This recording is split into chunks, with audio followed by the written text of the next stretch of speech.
మన పూర్ణిమలో కళ్యాణం కమనీయం సేల్స్ ప్రతి 15,000 రూపాయల కొనుగోలుపై కంచి కాటన్ శారీ ఉచితం.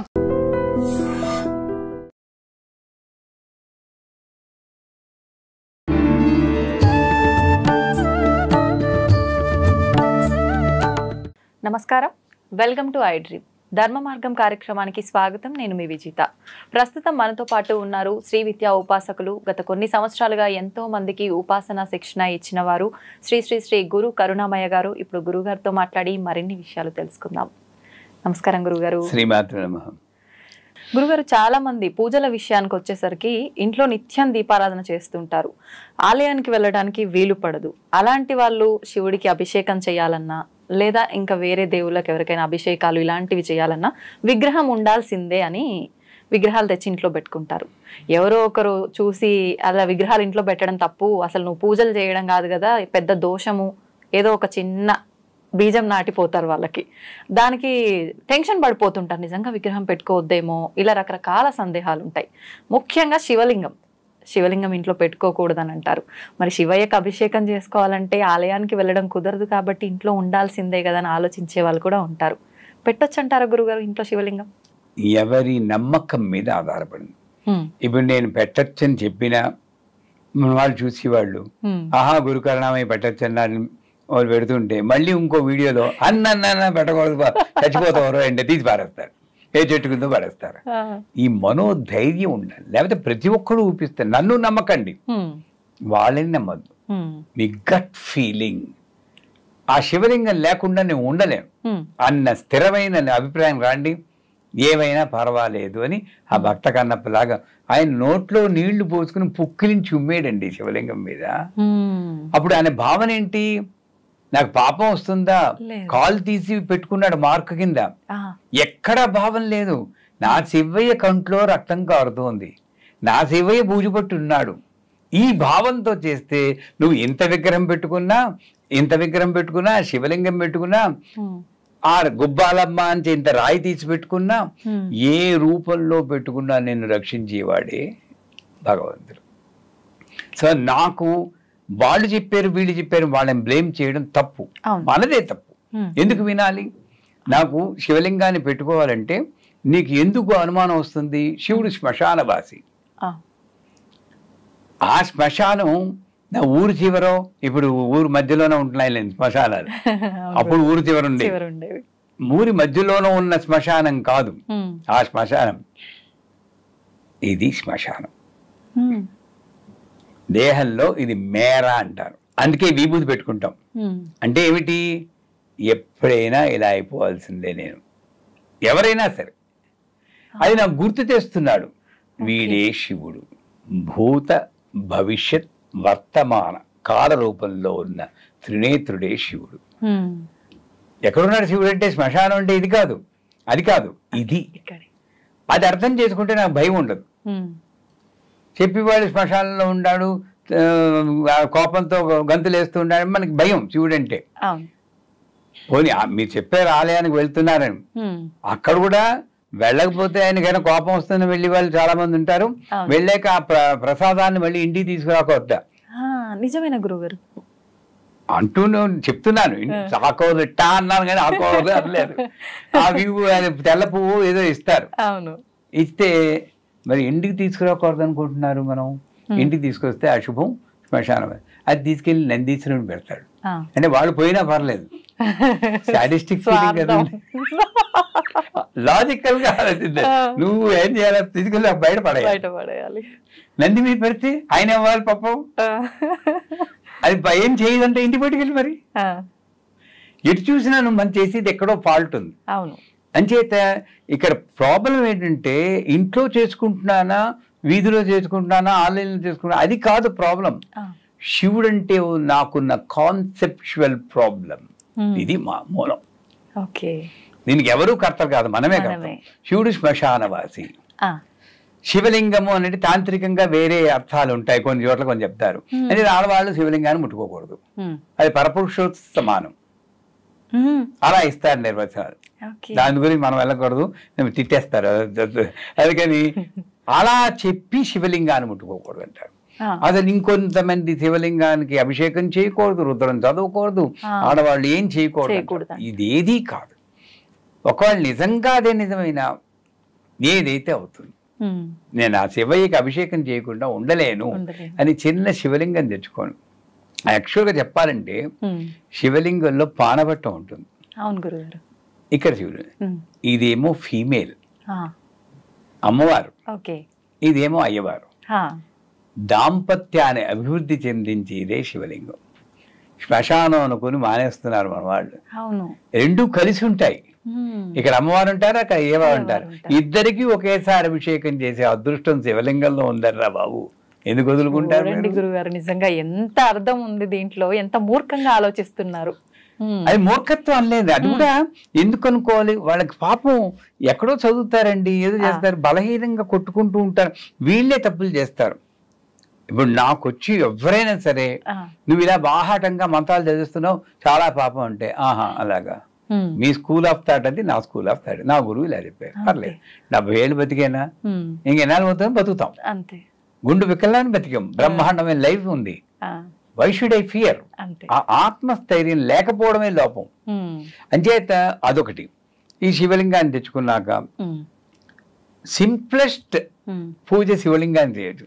ఎందుకంటే బోళాశంకరుడు అన్నాడు అభిషేక ప్రియ అనుకోడు. కానీ విష్ణుమూర్తి అంటే కోపం కాదు, ఆయన్ని ఆరాధిస్తాం. ఏలకుల మాల పూజ అని చెప్పి చాలాసార్లు చెప్పుకున్నాం. ఆయన అలంకార ప్రియ. ఓహో పూలు దండలు వేసేసి భోగాలు చేసి అలంకారం చేయాలి, భోగాలు చేయాలి. అమ్మవారేమో స్తోత్ర ప్రియ. ఇందాకనేమో షూటింగ్ ముందు అనుకున్నాం, ఆడవాళ్ళని కాస్త పొగిడితే చాలు ఐస్ అయిపోతారు, అది తెలియక అపహరిస్తున్నారు మా వాళ్ళు అనుకున్నాం. లాజిక్ మిస్ అవుతున్నారు, లాజిక్ మిస్ అయిపోతుంది. కాస్త బాగుంది, ఆ చీర బాగుంది, చాలా బాగుంది అనుకుంటే అయిపోద్ది. అందుకని అమ్మవారు స్తోత్ర ప్రియ, విష్ణువు అభిషేక అలంకార ప్రియ, శివుడు అభిషేక ప్రియ. ఆ అభిషేకం కూడా ఆయనలో పంచామృతాలు పోయి అది పోయి ఇది పోయి అంటలేదు, మనకోసం వెరైటీగా ఉంటే బాగుంటుంది, తృప్తి కోసం చెప్తున్నాం. అందులో గంధోదకంతో చేయదు, గంధంలో నీళ్ళలో గంధం వేసి చేయొచ్చు, విభూది ఉదకం అంటే విభూది వేసి చేయొచ్చు, రుద్రాక్షలు వేసి చేయొచ్చు, బిల్వాల పత్రాలు వేసి చేయొచ్చు. ఆఖరికి మామూలు మంచినీళ్లు పోసైనా చేయొచ్చు. ఆయనకి కావాల్సింది ఓం నమ శివాయ, భక్తితో కృతజ్ఞత తెలపడమే. అది ఏమి సింపుల్ గా చేసుకోవచ్చు. అటువంటి శివయ్యని చూసి భయపడుతున్నామా? సో హాయిగా శివలింగం ఇంట్లో పెట్టుకోవచ్చు. విగ్రహాలు కూడా మనం అనుకుంటే రావు, కొనుక్కోం మనం. అమ్మవారికి దయ ఉంటేనే మన ఇంటికి విగ్రహం వస్తుంది. విగ్రహం ఇంతే పెట్టుకోవాలి, అంత పెట్టుకోకూడదు, ట్రాన్స్ఫార్మర్ తీసుకొచ్చి ఇంట్లో పెట్టుకుంటావా అని కొంతమంది చెప్తూ ఉంటారు. నిజంగానే పొరపాటు నేను ట్రాన్స్ఫార్మర్ తెచ్చి పెట్టుకున్న ప్రేమతో, వేరే విధవ నా శక్తి ఏదో తెలియకుండా పెట్టుకున్నాడు అని ఆవిడ చల్లబడి ఐస్ కూలర్లా కాపాడుతుందని నమ్మకం నాకుంది. కాబట్టి నేను ట్రాన్స్ఫార్మర్ కూడా భయపడను. దానికి భయపడి వాళ్ళు అదో ట్రాన్స్ఫార్మర్ ఇది మామూలు అనుకుంటా. ఇది ఈ లాజిక్లు ఏమీ లేవండి. అంతా ఆవిడే చేస్తుంది అని అనుకున్నప్పుడు, ఈ మాట్లాడించింది ఆవిడే అనుకున్నప్పుడు మనకి ఏది కాకపోతే అక్కడ ఒకటి ఉంది. ఇంత పెద్ద విగ్రహం పెట్టుకుంటే నాకు 4 కోట్లు వస్తుందని 10 కోట్లు వస్తాయి అలా చేయకూడదు. బాగుంది కాస్త ఈ మాత్రం ఉంటే గానీ నాకు కనెక్ట్ అవ్వలేకపోతున్నా. ఇంత విగ్రహం ఉందనుకోండి, ఏం కనెక్ట్ అవుతాను దాంట్లో? ముక్కు మొహం ఏమో తెలియదు, అన్ని అలుక్కుపోయి ఉంటాయి, వేళ్ళు సరిగ్గా కనబడవు. అంచేత అన్నీ కనబడేంత రీజనబుల్ హైట్ లో ఏ విగ్రహమైనా ఇంట్లో పెట్టుకోవచ్చు. రూపులో అమ్మవారితో కనెక్ట్ అవ్వచ్చు, శివలింగం రూపంలో పెట్టుకోవచ్చు, శాలిగ్రామం రూపంలో పెట్టుకోవచ్చు, ఏ రూపంలో ఒక రూపం. ఈ గిరిజనులు ఏం చేస్తున్నారండి, చిన్న రాయి ఉంటుంది, ఆ రాయిని పెట్టుకుని అదే ఆ నమ్మకంతో మనం చేసినప్పుడు ఏది చెడు కాదు. గురుగారు, చాలా మంది విగ్రహాలని పూజ రూమ్ లోనే కాకుండా ఇంట్లో హాల్లో డెకరేటివ్ ఐటమ్స్ గా కూడా పెట్టుకుంటూ ఉంటారు కదా, బెడ్రూముల్లో, హాల్లో, మనం కూర్చునే సిట్టింగ్ ఏరియాల్లో అలా పెట్టుకోవచ్చు అంటారా? తప్పేం లేదంటారా గురుగారు? మీరు ఈరోజు ఏంటి షష్ఠే సప్తమ తెలియదు, విరకాట పెట్టడానికే నిర్ణయించుకుని మొదలు పెట్టినట్టున్నారు. నన్ను అడిగితే అలా పెట్టడమే కరెక్ట్. లాజికల్ గా చూడండి, మనమేమో మామూలు ఇళ్లలో భార్యాభర్తలు వాళ్ళు ఏకాంతంగా బెడ్రూమ్ ఉండాలి. అవును, పిల్లలకి వాడికో స్టడీ రూమ్ ఉండాలి, వీళ్ళకో స్టడీ రూమ్ ఉండాలి, గెస్ట్కో స్టడీ రూమ్. పాపం విష్ణుమూర్తి, లక్ష్మీదేవి, శివుడు, పార్వతి, వినాయకుడు వీళ్ళందరికీ ఏకాంతం అక్కర్లేదు అసలు. వాడి ప్రాణంతో ఉన్నారంటే ఒక వేర్ హౌస్లో చేసి పెట్టేసుకుంటున్నాం మనం పూజని. Store room. నన్ను అడిగితే సర్వదేవ నమస్కారం కేశవం ప్రతిగచ్చతి అంటుంది శాస్త్రం. నువ్వు 10 విగ్రహాలున్నా నీ రూములో, మీ పూజ రూములో ఒక్క విగ్రహాన్ని చేసినా అందరికీ వెళ్ళిపోతుంది. అది నిజం. ఏకైవాహం జగత్యత్ర తృతీయాకా మమాపరా అంటుంది 10వ అధ్యాయంలో అమ్మవారు. 10వ 11వ 10వ అధ్యాయంలో. అంటే నువ్వు ఉన్నది నేను ఒక్కదాన్నే. బ్రాహ్మి, మాహేశ్వరి, కౌమారి, వైష్ణవి అంటే నువ్వు రకరకాల రూపులు. అంచేత అన్ని విగ్రహాలు ఏదో మోదుతో తెచ్చుకున్నా కూడా ఒక విగ్రహం చేసినా అన్నిటికీ వెళ్తాయి. నువ్వు అన్నిటికీ పూజ చేయాల్సిన అవసరమే లేదు మనకి. మనం ఏం చేస్తున్నాం? విగ్రహాలు 4 వినాయకుళ్ళు, 5 ఆంజనేయ స్వాములు, 4 షిరిడి సాయిబాబా. అవునా కదా? వీళ్ళకి మూతలు కూడా తీరు పాపం. సెల్ఫిన్ పేపర్లు అవి వేసి ఉక్కిరి బిక్కిరి అవుతుంది. నేను ఎప్పుడైనా పూజ చూసావా మాకైతే అన్నట్లు ఉంటుంది వాళ్ళు. ఎందుకంటే మూత తీస్తే మళ్ళీ కడుక్కోవాలి కదండి, మార్చిపోతాయి వెండి విగ్రహాలు. తప్పేనా? నేను ప్రతిరోజు భయంతో ఇక్కడ చూపించాను, ఇక్కడ చూపించాను, ఇక్కడ అందరికి చూపించాలి, అందరికి పూలు పెట్టాలి, నైవేద్యం అందరికీ తినిపించాలి. ఈ భ్రమలో పడి కొట్టుకుంటున్నాం. అందుచేత మీరు అడిగింది మంచి ప్రశ్న. నన్ను అడిగితే పూజ రూమ్ అంతా కొంచెం ఖాళీ చేయండి, చేసి ఒక్క విగ్రహం, మీకు నచ్చిన విగ్రహం, కులదైవం అంటూ ఉంటారు, వెంకటేశ్వర స్వామి, దుర్గాదేవి, వాళ్ళని పెట్టుకోండి. ఓ దీపం పెట్టుకోండి. మీకు దీక్ష ఇచ్చిన గురువుగారు ఉంటే ఆ గురువుగారు ఫోటో పెట్టుకోండి. మిగతా విగ్రహాలన్నీ వీళ్ళందరినీ పిల్లల రూముల్లోనూ, పిల్లలు మీ ఇంట్లో పిల్లలు ఉంటారు, వంటింట్లో ఉండాలి. వంటింట్లో కూడా అక్కడ సమయపుర అమ్మ అని ఒక అమ్మవారు ఉన్నారు. ఆవిడ అక్కడ ఉంటే చాలా మంచిట, అగ్ని జ్వాలలా ఉంటుంది. అక్కడ చైతన్యవంతమైన ఫుడ్ తయారవుతుంది అంటారు. ఏదైనా సరే అన్నపూర్ణేశ్వరి విగ్రహాన్ని అక్కడ పెట్టుకోవాలి. ఆవిడ రక్షణ వల్ల అమృతం అవుతుంది. సరస్వతీదేవి విగ్రహాన్ని మన పిల్లల రూమ్లో పెట్టుకోవాలి. వాళ్ళకి ఒరే అమ్మవారు ఉంది, పొద్దున్న ఏదో ఒక దానం పెట్టుకుంటే పెట్టనంటారు, కానీ మర్నాడు కొంచెం భయం ఉంటుంది. ఒకసారి ఇలా పడేస్తూ ఉంటారు. మెల్లిమెల్లిగా కొంచెం పూజలు నేర్చుకుంటాం. సో ఇలాగా మన ఇంట్లో పిల్లల్ని కూడా మనం మార్చుకోగల శక్తి ప్రతి విగ్రహాన్ని అన్నింటిలో మన ఎంట్రన్స్ లో వారాహిదేవి విగ్రహం పెడితే లోపలికి నెగిటివ్ ఎనర్జీ రాకుండా కాపాడు. దుర్గాదేవి, హనుమంతుడు, దుర్గాదేవి, గణపతి, ఈ 3 విగ్రహాలు ఎంట్రన్స్ లో పెడితే లోపలికి వచ్చే శక్తిని అవి చెక్ చేస్తూ ఉంటాయి. వీధి షోలో ఉన్నా కూడా ఈ 3 విగ్రహాల్లో ఒక విగ్రహం పెట్టమంటారు వాస్తులో. అంచేత లివింగ్ రూమ్ లోనేమో వీళ్ళ ముగ్గురులో ఒకళ్ళని హాయిగా వాళ్ళు అమ్మయ్య మాకు థ్యాంక్స్ చెప్పుకుంటాడు దేవుడు, గురుకరణామయ్య చెప్పారు, మాకు కొంచెం ఫ్రీడమ్ వచ్చింది అనుకుంటారు. వీళ్ళందరినీ డిస్ట్రిబ్యూట్ చేయండి. అప్పుడు ఏంటి, నాకు పూజ రూమ్ కాదు, ఇల్లే దేవాలయం అవుతుంది. మనం ఆ ఛాన్స్ పోగొట్టుకుంటున్నాం. ఇక్కడ మాత్రం నేను ఒకసారి చెప్పాను, అనియన్ అపరిచితుడని సినిమా వచ్చింది కదా, విక్రము ఎలా ఉంటాడు, ఇలా తిప్పేటప్పుడు వాడి మారిపోతుంది. మనం అందరం అపరిచితులమే, పూజ గదిలో మాత్రం ఇలా ఉంటాం. బయటకు వచ్చేటప్పటికి ఏమవుతుందని మనకి. అవునవును, నేను ప్రతి రూములోనూ ఒక విగ్రహం పెడితే ఈ అపరిచితుడు చచ్చిపోతాడు. పాయింట్ గురుగారు, భయం ఉంటుంది ప్రతి అమ్మో. గురుగారు, ముఖ్యంగా ఇప్పుడు మనం మాట్లాడుకున్నట్టు హాల్లో, ఇంట్లో, వేరే ప్లేస్లలో కాకుండా పూజ గదిలో పెట్టిన విగ్రహాలని మనం కొత్త విగ్రహాలు తెచ్చుకుంటాం. అలా కొత్త విగ్రహాలు తెచ్చుకున్నప్పుడు పాత విగ్రహాలని, పాత దేవుడి ఫోటోలని ఏం చెయ్యాలి అని చెప్పి ఒక సందేహం అయితే ప్రతి ఒక్కరిలో ఉంటుంది గురుగారు. నిజంగా ఆ పాత విగ్రహాలని ఏం చేస్తే బాగుంటుంది అంటారు గురుగారు? తెలియజేయండి. నేనేదేంటే ఏదో యాదృచ్ఛికంగా ఓ చెయ్యో కాలం విరిగిపోతుంది అనుకోండి, ఆ విగ్రహానికి న్యాయంగా విశాఖపట్నం వెళ్ళారు ఎప్పుడైనా? అక్కడ కనక మహాలక్ష్మి గుడి ఉంది. ఈ 2 చేతులు ఉండవు, మామూలుగా మొండిగా ఉంటుంది. ఎందుకని గురుగారు అలా? అది ముస్లిమ్స్ కాలంలో వాళ్ళు దొంతం చేశారు. 2 చేతులు, చెయ్యి అంగవిహీనంగా ఉంటుంది. మరి అలా పూజలు బ్రహ్మాండమే. అక్కడ పూజ చేస్తే ఇంక కోట్లే మీకు. చాలా బాగుంటుంది, మంచి శక్తివంతం. మరి ఆవిడ చేస్తున్నారు. మన ఇంట్లో విగ్రహం వేలు కొంచెం ఇలా అయినా పారేస్తున్నాం, ఎక్కడో తేడా ఉందా? ఎక్కడ మన ఆలోచనలో తేడా ఉంది. ఆలోచనలోనే తేడా ఉంది. పూరి జగన్నాథ విగ్రహం కూడా పూర్తిగా పెద్ద ఏం కనబడదు. అవును. సో ఆ రకంగా చూస్తే ఒకవేళ విగ్రహం కొంచెం ఏదో కాస్త విరిగినట్టు అనిపిస్తే మనం బలహీనం కాబట్టి ఎప్పుడు దృష్టి వేలు విరిగింది అనుకుంటా ఒకటి దాన్ని మర్చిపోవడానికి కొంచెం పక్కన పెట్టేసి అలాగని పూర్తిగా పాడే వీళ్ళు ఏం చేస్తుంటారు, ఎక్కడ చదువుతారో తెలియదు, ఏ వీడియో చూస్తారో తెలియదు, ఆ విగ్రహాన్ని చెట్టు కింద పడేస్తారు. తప్పేనా? అవును. ఇన్నాళ్ళు నువ్వు పూజ చేసేవా, నీ సంసారాన్ని రక్షించిందా, ఒక్క వేలు కొంచెం ఇలా అయితే చెట్టు కింద పడేయడం అంత తప్పు.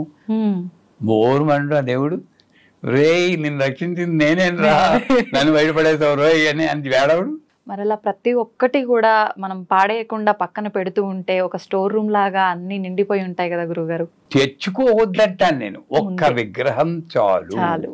వాళ్ళు ఇచ్చారు వీళ్ళు ఇచ్చారంటే నాకు ఇచ్చిన విగ్రహాన్ని మళ్ళీ మీలాంటి వారు ఏదో బర్త్డేకి వస్తే అమ్మ ఇది పెట్టుకు చేసుకోండి, చాలా బాగుంటుంది. ఓ మతం కూడా చెప్పండి, హే మహాలక్ష్మి అని. మనకి ఇవ్వడానికి భయం, ఎవరికి లేదు గురువు గారు, అంత గొప్ప మనసు లేదు. ఎందుకంటే భయం నాకు, లక్ష్మీదేవి విగ్రహం ఇస్తే నా సంపద అంతా పోతుంది. నిజమే. సో నా సంపద నాకు ఇక్కడ లేదు, విగ్రహాల్లోనే ఉంది. అంతే. ఇవన్నీ కాన్సెప్చువల్ మిస్గివింగ్స్ అంటారు. అంచేత ఒక్క విగ్రహం పెట్టుకోండి, ఎక్కువ విగ్రహాలు తెచ్చుకోవద్దు.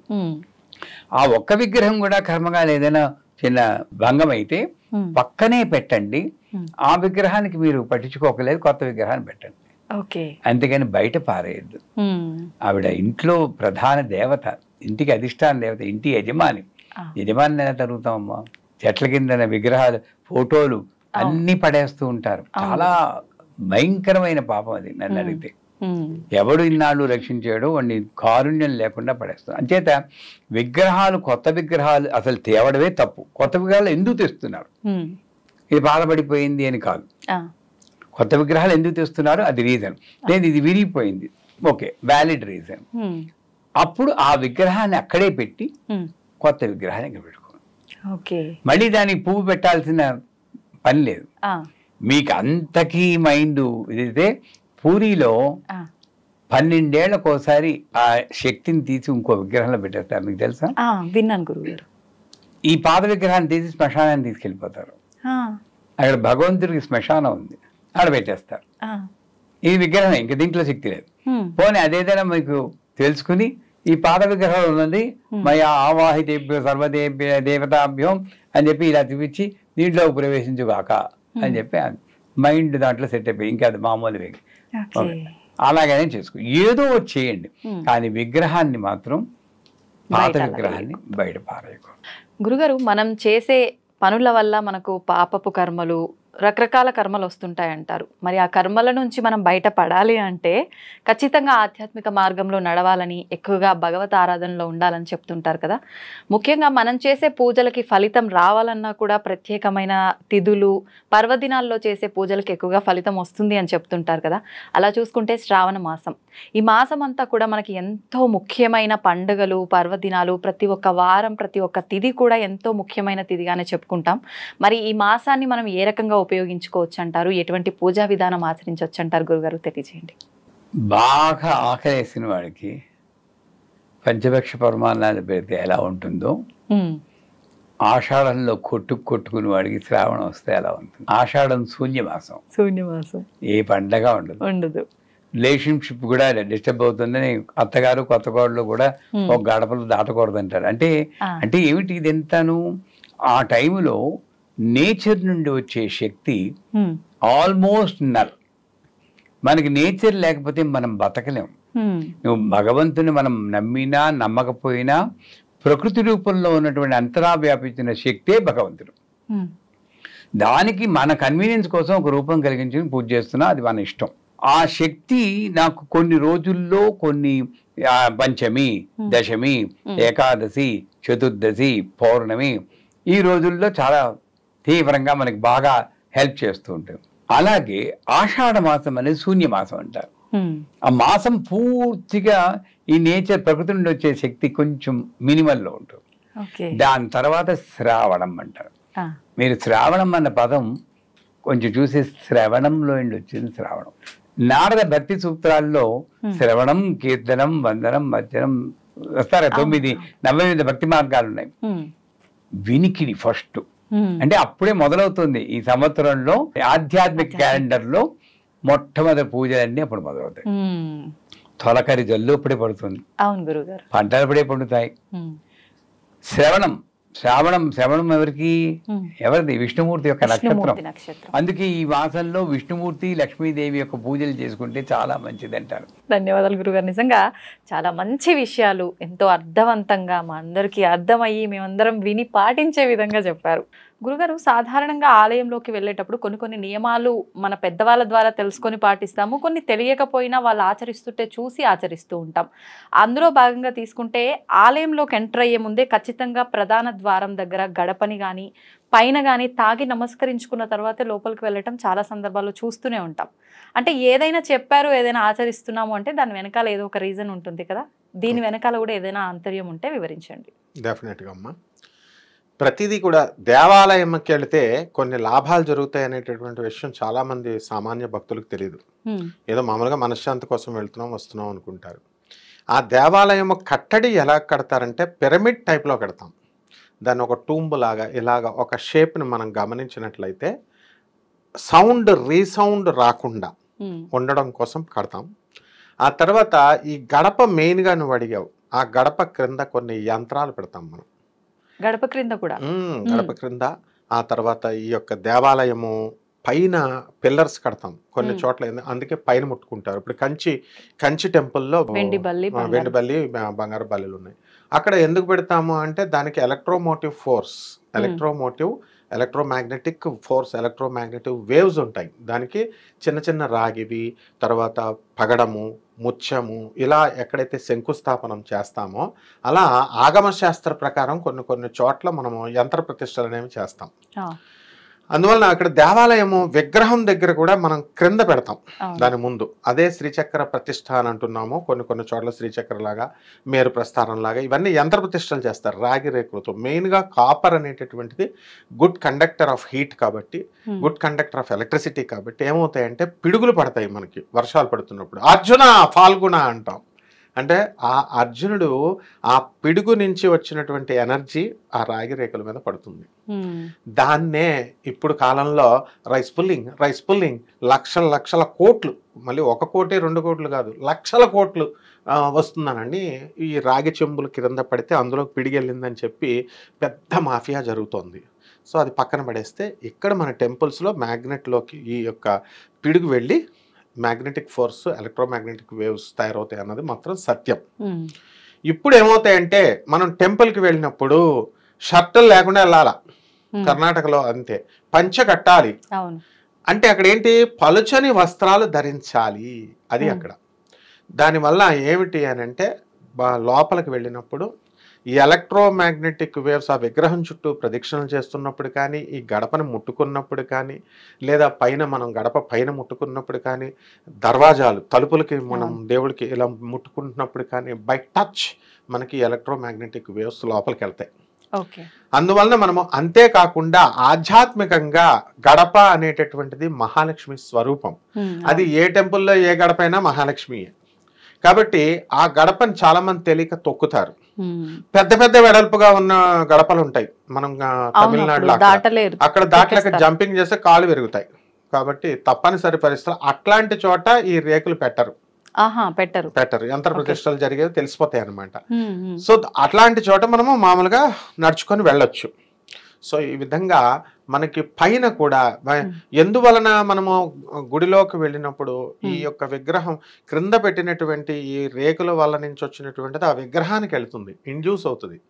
అక్కడి నుంచి మనం షర్ట్లు లేకుండా ఎందుకు వెళ్తామంటే, ప్రదక్షిణాలు ఎందుకు చేస్తామంటే దేవుడి విగ్రహం చుట్టూ ఆ ఎలక్ట్రోమాగ్నెటిక్ వేవ్స్ మన బాడీకి బట్టలు ఉంటే హిండ్రెన్స్గా అడ్డుగా ఉంటుంది కాబట్టి లోపలికి వెళ్ళిపోతాయి అనమాట. ఆ రీజన్తో మనము కొన్ని ఆచారాలు పెట్టుకున్నాం.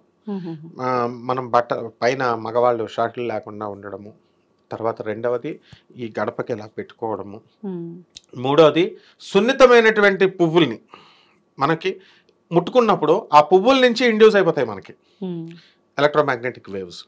అలాగే హారతి ఇస్తాం. మనకు బాడీలో పంచేంద్రియాలు ఉన్నాయి కదా, సెన్స్ ఆఫ్ సైట్ ఓన్లీ చూడడం వల్లే ఆ గడపను చూడడం వల్ల, ఆ విగ్రహాన్ని చూడడం వల్లే మనం ఎనర్జీని లాక్కుంటాం. అందువల్లనే చూడండి, నెగిటివ్ అయితే నరదృష్టి ఇది అని అంటాం, పాజిటివ్ అయితే మామూలు తీసుకుంటాం. ఆ తర్వాత బై సెన్స్ ఆఫ్ టచ్, హారతనిచ్చుకొని ఇలా ముట్టుకోవడం వల్ల, పుష్పాలను ఇలా ముట్టుకోవడం వల్ల. చెప్పులు లేకుండా ఎందుకు వెళ్తామమ్మా? By sense of touch. ఆలయం అంతా కూడా స్ప్రెడ్ అవుతాయి ఆ ఎలక్ట్రిక్ మ్యాగ్నెటిక్ వేవ్స్ అంతా కూడా. ఏది స్వయంభూ టెంపుల్స్, పెట్టుడు గుళ్ళు కాదు, ఇప్పుడు పెట్టేటటువంటి గుళ్ళు కాదు, అది ఒకటి తెలుసుకోవాలి. ఆ టెంపుల్స్ లో వెళ్తున్నప్పుడు మనము ఆ నడవడం వల్ల లోపల మనకి ఆ సెన్స్ ఆర్గన్స్ అన్ని కూడా యాక్టివేట్ అవుతాయి, జాగృతమై లోపలికి వస్తాయి అన్నమాట.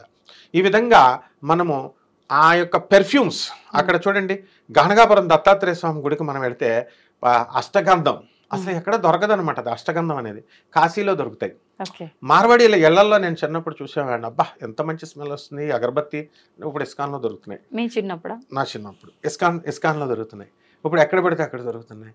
సో ఇక్కడ మనము చూసినప్పుడు ఏంటంటే ఈ టెంపుల్స్ అన్నిటిలో కూడా అష్టగంధము అంటే ఆ సెన్స్ ఆఫ్ స్మెల్కు ఉన్నటువంటి సెన్సరీ ఆర్గన్స్ యాక్టివేట్ అవుతాయి.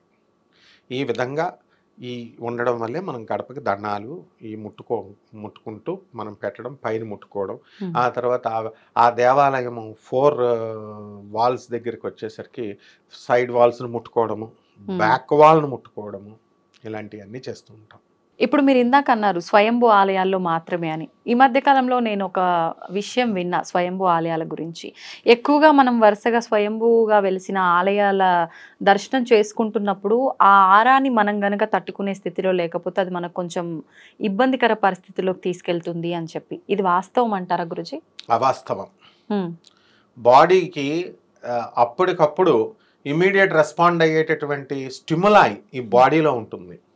అంటే దుర్గంధం ఎక్కువ వచ్చినప్పుడు మనం ఏం చేస్తాం, ముఖం చిట్లిస్తాం, ముఖం ఇలా మూసుకుంటాం. సుగంధం వచ్చినప్పుడు అని ముందుకెళ్తాం. సో ఆ విధంగా మంచి నేతి గారెలు వాసన వస్తున్నప్పుడు చప్పరిస్తాం. అలాగే ఈ యొక్క సెన్సరీ ఆర్గన్స్ బాడీలో ఉన్నటువంటిది స్టిమ్యులై అని ఒకటి ఉంటుంది, అది ఆటోమేటిక్గా మనకు తెలియకుండా రెస్పాండ్ అవుతుంది. కాబట్టి ఆ స్వయంభూ టెంపుల్స్ అంటే ఏంటి, ఇప్పుడు స్వయంభూ టెంపుల్స్ కూడా డూప్లికేట్ స్వయంభూ టెంపుల్స్ వచ్చేసినాయి. ఎలాగా? మాది స్వయంభూ అంటున్నారు. ఏమిటిరా మీది అందరిది స్వయంభూ? ఏమిటి? ఎవరిష్టం వచ్చినట్టు వాళ్ళు చెప్తే. 12 జ్యోతిర్లింగాలు మాత్రమే స్వయంభూ, తిరుమల వెంకటేశ్వర స్వామి మాత్రమే స్వయంభూ, 18 శక్తిపీఠాలు మాత్రమే స్వయంభూ, దత్తాత్రేయుడు గానగాపురం మాత్రమే స్వయంభూ. ఇంకా మిగతావన్నీ కూడా అంటే స్థల పురాణాలు ప్రతియే ఉంటాయి.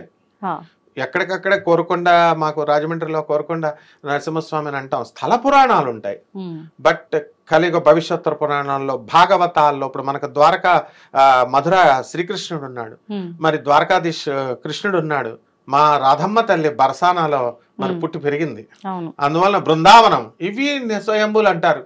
ఇలాగా ఎవ్వరు కూడా చెప్పినా కూడా, ఇప్పుడు కృష్ణుడిని నేను పూజ చేయి, రాధమ్మను నువ్వు జపం చేయి అని ఎవరైనా చెప్తున్నారా? మనకే వచ్చేస్తుంది, రామ కృష్ణ రాధ అని వచ్చేస్తుంది. బాలాజీ అంటాం. అలా దానికి అది స్పాంటానియస్గా బాడీలో వచ్చేదాన్నే స్వయంభూ అనాల. ఒకళ్ళు డిక్లేర్ చేసేది కాదు. భాగవతాలు, కలియుగ భవిష్యత్తు పురాణాలు, గర్గ సంహితలు, రామాయణాలు ఇవన్నీ డిఫైన్ చేసినాయి ఏ స్వయంభూ అని. స్థల పురాణాలతో ఇంప్లిమెంట్ అయినటువంటివన్నీ కూడా దే ఆర్ నాట్ స్వయంభూస్.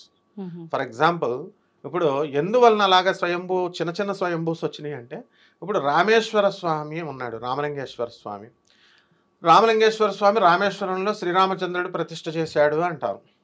కేసరగుట్లో ఎక్కడ అంటారు, ఆంజనేయ స్వామిని విగ్రహం తీసుకురమ్మంటే శివలింగాన్ని లేట్ అయింది, అందుకని తోకతో తన్నేసాడు, ఈ వెయ్యి బయటపడిపోయినాయి ప్రతిష్ఠ అని. ఇలా ఇదే స్టోరీ మనకి ఎక్కడ పడితే అక్కడ దొరుకుతాయి. కాబట్టి ఇలా స్థల పురాణాలు అనేవి వచ్చినాయి. కాబట్టి అందువల్లనే స్వయంభూ టెంపుల్స్ అనేటటువంటివి చాలా జాగ్రత్తగా జగద్గురు ఆదిశంకరాచార్యులు గుర్తించి, ఈ ఎలక్ట్రోమాగ్నెటిక్ ఫోర్స్ ఎక్కువగా ఉన్నటువంటి ప్లేసెస్ సుమా ఇవి, ఇక్కడ మీరు మాత్రం చేస్తే తప్పకుండా మీకు మల్టిప్లై అవుతుంది శక్తి, మీలో ఉన్నటువంటి స్వప్నావస్థలో ఉన్నటువంటి ఆ శక్తి జాగృతం అవుతుంది అని ఆయన డిస్టింగ్విష్ చేశారు, డిస్క్రిమినేట్ చేశారు. సో అటువంటి టెంపుల్స్ కి వెళ్తే అలాంటి దుష్ట శక్తులు అలాంటివి ఉంటే అవి తొలగిపోతాయి. గానగాపురం వెళ్తే మరి వీళ్ళేమిటి అసలు అప్పుడు తిరుపతి వెళ్తే నీకు ఎక్కువ అయిపోతుంది ఆనందం, ఎక్కువ ఆరా వచ్చేస్తుంది, ఆ ఆరాకి నువ్వు మ్యాచ్ కాలేకపోతున్నావు, అందుకని నీ బాడీ కొలాప్స్ అవుతుంది. What is all this non sense? ఇప్పుడు మనకి స్వామి వివేకానంద ఏం చెప్తాడంటే, రామకృష్ణ పరమహంసుల వారిని, గురుగారు మీరు అస్తమానం బ్రహ్మానందం బ్రహ్మానందం బ్రహ్మానందం అంటున్నారు, అది ఏంటి గురుగారు అంటాడు. ఇలా రారా అని వివేకానందుని ఇక్కడ ముట్టుకుంటాడు. ముట్టుకుంటే ఆనందాన్ని తట్టుకోలేకపోతున్నాడు. తట్టుకోలేక అవన్నీ గుడ్డలు చింపేసుకొని ఆ బీచ్ రోడ్లో ఆనందం బ్రహ్మానందం అని తిరిగేస్తూ, గురువుగారు నేను ఇది తట్టుకోలేకపోతున్నాను గురువుగారు, ఇది విత్డ్రా చేయండి గురువుగారు నాకు అంటే, అప్పుడు మళ్ళీ రామకృష్ణ పరమహంసుల వారు ఇక్కడ ముట్టుకుంటారు, విత్డ్రా అయిపోద్ది. ఆ విధంగా ఏదో నీ దయవల్లమ్మా, యూట్యూబ్ల దయవల్ల, ముఖ్యంగా మా విజేత దయవల్ల ఎక్కువ మంది నువ్వు ఈ మధ్యకాలంలో నేను అబ్జర్వ్ చేశాను ఎప్పటి నుంచో, మంచిగా ప్రముఖులందరి చేత నువ్వు ఇంటర్వ్యూలు చేపిస్తున్నావు, మంచిగా జ్ఞానబోధ చేస్తున్నావు. అవన్నీ తట్టుకోలేక ఎక్కువైపోయిందమ్మా మాకు జ్ఞానం, ప్రజలందరికీ ఎక్కువైపోయింది, మాకు ఎక్కువైపోయింది, తట్టుకోలేకపోతున్నాం. అలా చక్కగా ఇది ఈ నాలెడ్జ్, ఈ ఎక్స్ప్లోరింగ్ నాలెడ్జ్ అనేది నువ్వు లేకపోతే ప్రతిదీ ఎక్కడెక్కడో ఎత్తుక్కొని చూడాలి, అంటే ఒకే స్పూన్లో పెట్టావు. అలాగే ఈ యొక్క పురాణాలు, ఉపనిషత్తులు, వేదాలు ఇవన్నీ కూడా మనకి ఎక్స్ప్లోర్ చేసి మనకి ఈ స్వయంభూ టెంపుల్స్ ఇవి, ఈ గడపని ఇలా ముట్టుకోవాలి, ఈ పైన ఇలా ముట్టుకోవాలి అని అన్నీ మనకి కంక్లూడ్ చేసి పెట్టినాయి. ఈ కొత్తగా వచ్చినటువంటి ఈ ఆరా ఎక్కువైపోద్ది నాయన అలాంటివన్నీ ఏం లేవమ్మా, అందులో ఎక్కడ చెప్పబడలేదు. కాబట్టి వీళ్ళు మామూలు పెట్టుడు గుళ్ళకి వెళ్ళకండ్రా అని చెప్పడం మానేసి స్వయంభూ టెంపుల్స్కి వెళ్ళొద్దు అంటే ఇంకేం చెప్తామమ్మా. అందువలన అప్పుడు అది అన్ని టెంపుల్స్కి, ఇక్కడ నేను ఒకటి కామన్గా చెప్పగలను. ఇప్పుడు తిరుపతి వెళ్తే ఎక్కువ వచ్చేసి, అష్టాదశ శక్తి పీఠాలకు వెళ్తే తక్కువ వచ్చేసి, ఇంకో టెంపుల్కి వెళ్తే ఇంకా తక్కువ వచ్చి అలా ఉండవు. ఏ స్వయంభూ టెంపుల్కి వెళ్ళినా ఒకటే శక్తి వస్తుంది. అదనమాట. ధన్యవాదాలు గురూజీ. ధన్యవాదాలు. తవ్వండి, తవ్వుతూనే శివలింగం సరే దాన్ని అట్లా కప్పేసేయండి, చూపించదండి. మూర్తి పూజ కాదు, సాక్షాత్ బ్రజేంద్ర నందన భగవాన్ ఉన్నారు మూర్తిలో. ఏమీ ఆశించకుండా ఆరాధించే వాళ్ళు కూడా ఉన్నారా ప్రభుజీ? నిజమైన భక్తి అంటే మనకు తెలియదు కాబట్టి